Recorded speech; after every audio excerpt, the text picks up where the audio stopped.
Hello, bonjour frères et sœurs, bonjour Église ou bonsoir. Ça dépendra à l'heure à laquelle vous lirez de notre vidéo. C'est le frère Eli Kabouka et en ce jour, il a plu au Seigneur que nous parlions d'un sujet que j'aime trop. Je suis passionné de la conduite du culte. Je suis déjà un des conducteurs du culte dans l'église dédiée en fait. De manière particulière, nous avons toujours une église locale et je fais partie de ceux qui conduisent l'équipe.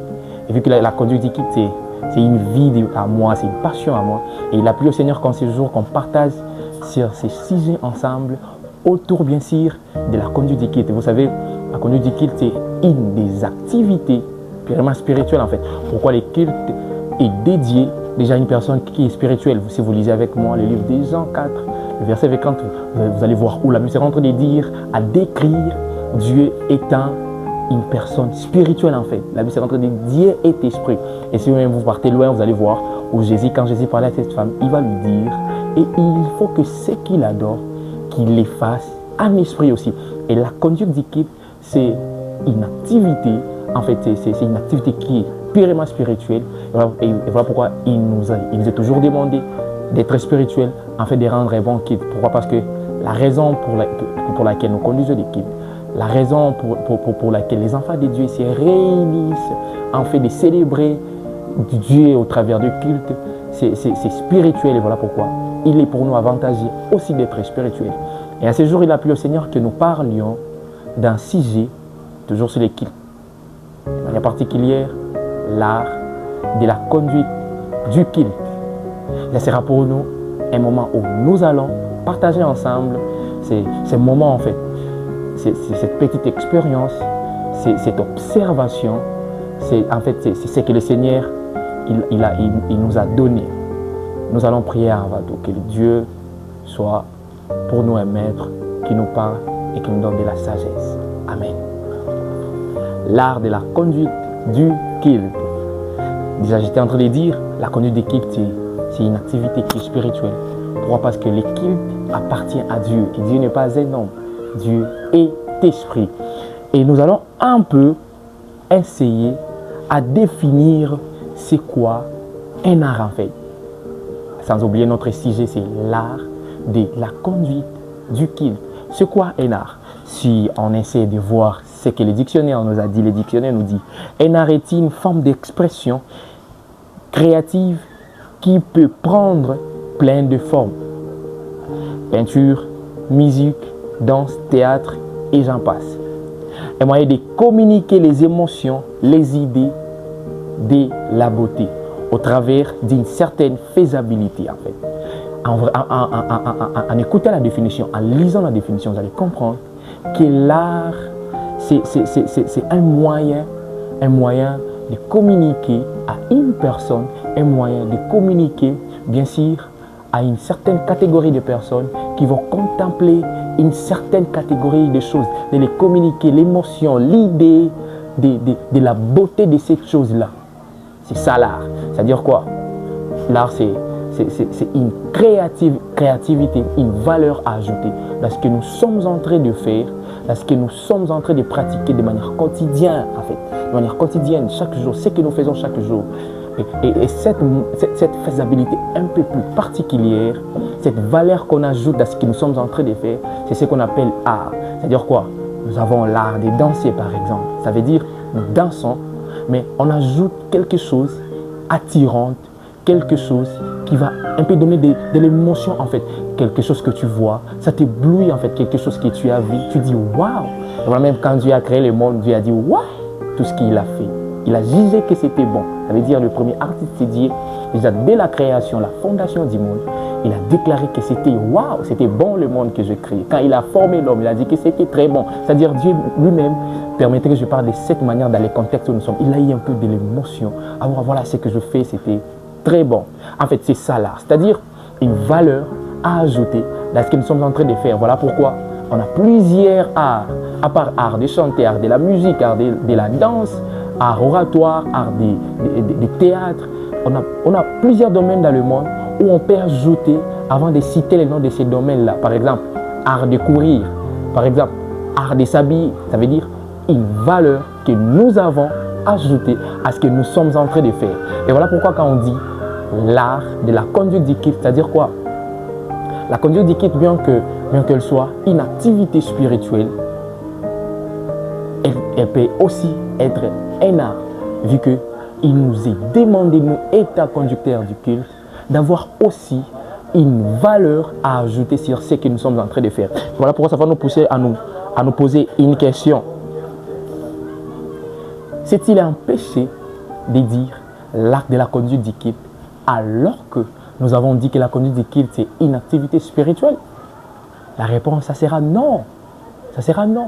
C'est un peu du genre, Dieu t'a donné ton corps, il t'a créé. Mais est-ce que Dieu te lave? Non. Est-ce que Dieu te nourrit? Quand je dis te nourrir, ça veut dire que Dieu ne prend pas la cuillère pour mettre dans ta bouche pour que tu manges. Quand tu te déplaces, est-ce que c'est Dieu qui prend pour toi les transports? Non. C'est toi-même qui les fait.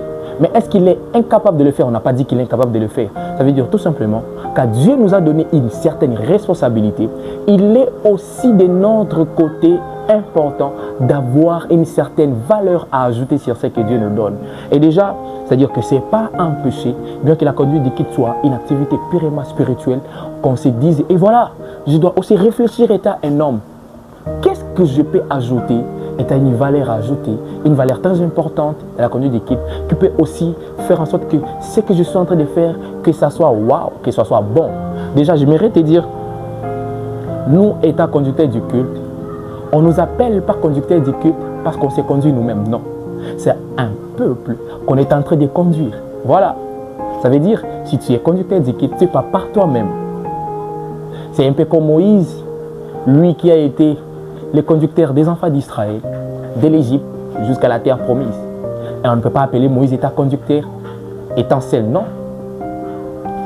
On l'appelle conducteur parce qu'il a pris le peuple de Dieu quelque part, pour les amener quelque part. Et c'est ça nous, c'est ça toi, c'est ça vous conducteurs du culte qui me suivez. Nous sommes, vous êtes, tu es conducteur parce qu'il y a un groupe de gens, parce qu'il y a quelqu'un qui nous sommes en train d'amener quelque part. C'est-à-dire quoi? Et ce ne sont pas des animaux, non, ce sont des hommes, ce sont des personnes. Et voilà, c'est pour nous un moment où le Seigneur a permis qu'on parle de ces choses pour nous dire qu'au-delà de ce que nous faisons, prier, c'est une bonne chose, avoir l'onction, c'est une bonne chose, avoir la puissance, c'est une bonne chose. Lire la Bible, c'est déjà conseillé, mais aussi c'est une très bonne chose aussi de se dire, je suis devant les hommes, j'ai conduit les hommes, et quelles sont les choses, ou encore quelles sont les pratiques à ajouter pour que ce que je suis en train de faire, voilà, donne une très bonne couleur, voilà, que ça donne, si même je permettez à ce que je parle en termes de l'odeur, que ça donne une très bonne odeur. Ça veut dire quoi? Je suis devant les gens. Quelles sont les attitudes à prendre quand je suis devant les gens? Voilà, c'est même de ce que j'allais dire dès le départ. Comment je peux faire des choses pour que les gens au devant de qui je suis puissent voir que c'est aussi pas des jugés bons, mais que ça soit un peu passable. Le culte n'appartient pas aux gens. Le culte n'appartient même pas à nous qui sommes conducteurs. Le culte appartient à Dieu. Mais sans oublier que on se tient devant les gens. Déjà, quelques points à améliorer quand tu es devant quelqu'un. La première des choses, c'est la manière de parler. Voilà, ça se dit d'ailleurs, l'art de parler. Les journalistes, les gens qui sont devant les gens, le pasteur, les leaders d'opinion en fait, il est conseillé de ces gens d'avoir une certaine manière de parler. Et aussi nous, étant conducteurs du culte, il est tellement important pour nous d'avoir une manière de parler. Et même si vous suivez Jésus, c'est quelqu'un qui pouvait développer, en tout cas, cet art-là de parler. Écoute déjà, en vérité, je vous dis, ça donne une certaine beauté, ça attire en fait, c'est trop poli, c'est trop doux. Il y a des gens qui manquent la politesse, la douceur quand ils sont en train de parler. Et c'est pour nous important, étant conducteur du culte, d'améliorer notre manière de parler, d'améliorer nos mots, de peser ce qu'on va dire, en tenant compte aussi des personnes devant de qui nous sommes. Il y a des plus âgés, il y a des parents, il y a des amis en fait, il y a des paroles qu'on ne peut pas sortir en fait, malgré que nous les conduisons. Ça veut dire qu'on n'a pas le droit à tout dire, on a le droit à travailler notre manière de parler.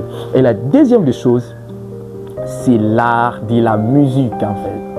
Il y a, je vais dire, deux catégories des conducteurs du culte. Il y a le worship leader ceux qui conduisent les cultes en train de chanter. Nous avons beaucoup de ces gens. Nous avons déjà en RDC, il y a plusieurs conducteurs du culte qui conduisent les cultes, qui donnent les intentions de la prière, suivant ce que la musique a dit. Nous avons Jared Pongo, Daniel Banam, le frère El Chamwamba, nous avons un peu plus, nous avons Yannick Mouking. On a beaucoup de conducteurs du culte en République démocratique du Congo partout dans le monde. Et qui conduisent à Chanta, qui donnent les intentions de la prière en rapport des chansons qu'ils ont chantées. Et c'est pour être très important de travailler ce qu'ils font en fait, de travailler de la musique. Tu ne peux pas te dire que je suis conducteur du culte de la musique. Tu ne travailles pas, tu ne connais pas tes limites, tu ne connais pas ce que tu peux faire, tu ne travailles rien en fait.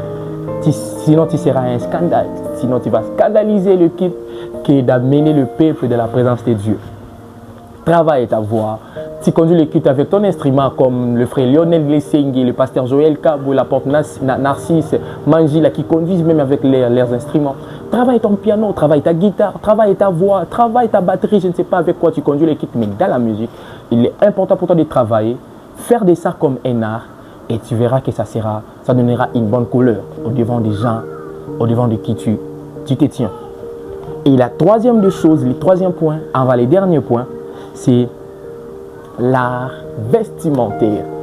Est-ce que je t'ai dit d'aller te faire waouh quand tu montes sur le podium pour commencer la conduite du culte, que tout le monde, que de voir Jésus, on commence à te voir toi. Pourquoi? Parce que ta manière de t'habiller a donné un peu quelque chose de trop classe, de trop bien. Non, même la Bible s'est en train de dire, Jésus n'était pas attirant, Jésus n'était pas beau en fait. Il n'était pas aussi laid. La Bible n'a jamais dit que Jésus était laid. Mais la Bible dit aussi que Jésus n'était pas quelqu'un d'attirant. Jésus n'était pas éclatant en fait. Il n'était pas trop beau. Il risquait de détourner l'attention des gens. C'était un homme déjà. Il risquait de détourner l'attention des femmes. Jésus n'était pas trop beau. Ça veut dire que nous, étant conducteurs du culte, il n'est pas conseillé déjà qu'on soit très très très bien habillés. Qu'on mette sur nous des habits qui vont attirer les gens. Mais qu'on soit quand même très propre, qu'on soit présentable en fait. Quand tu passes au devant des gens, que les gens constatent que cette personne, il est responsable. Je n'ai pas dit que la responsabilité c'est définir notre habit, mais ça peut aussi être une des choses qui peut définir aussi la responsabilité. Et la dernière des choses, c'est l'art de se communiquer en fait. Dans la matière du culte, à part nous étant conducteurs du culte, nous avons les gens qui nous accompagnent en fait. Les défenseurs qui jouent pour nous la musique, les frères et sœurs qui font pour nous le grand cœur en fait. Voilà, ce sont des gens avec qui on travaille le culte. Bien qu'il y a toujours un conducteur du culte, mais on est toujours accompagné. Et il faut toujours savoir comment communiquer avec ces gens-là. Même pendant des répétitions, pendant le préparatif du culte. Ayez vos moments, ayez vos temps où vous allez vous donner vous-même des signaux. Quand je fais ça, ça veut dire ça. Quand je fais ça, imagine Dieu, appelle un culte, il y a de ces gens qui chantent, qui prient, ils ne ferment pas les yeux. Mais cela ne veut pas dire qu'ils ne prient pas, qu'ils ne sont pas concentrés. Non, être concentré n'est pas fermer les yeux. Être concentré, c'est être là en fait. Et puis je peux ouvrir mes yeux, mais je suis concentré. Imagine quelqu'un qui a ouvert ses yeux et qui t'a vu. Voilà, tu es en train de faire des gestes qui ne sont pas bons. C'est-à-dire, l'art communicationnel, c'est très important dans la conduite du culte. C'est-à-dire, l'art de la conduite du culte, c'est tout simplement une valeur à ajouter dans ce que nous sommes en train de faire. Travaille ces choses, bien que le culte n'appartient pas aux hommes, même pas à nous les conducteurs du culte, c'est à Dieu. Mais c'est pas mal de travail des choses qui feront en sorte que les gens au devant de qui nous nous tenons puissent aussi être à l'aise par notre manière de faire des choses. Que le Seigneur vous bénisse. Partagez cette vidéo, likez, laissez-nous un commentaire surtout. Et écrivez-nous en privé, parlez-nous, interagissons, posez des questions en commentaire et nous allons répondre. Que le Seigneur vous bénisse de partout où vous êtes.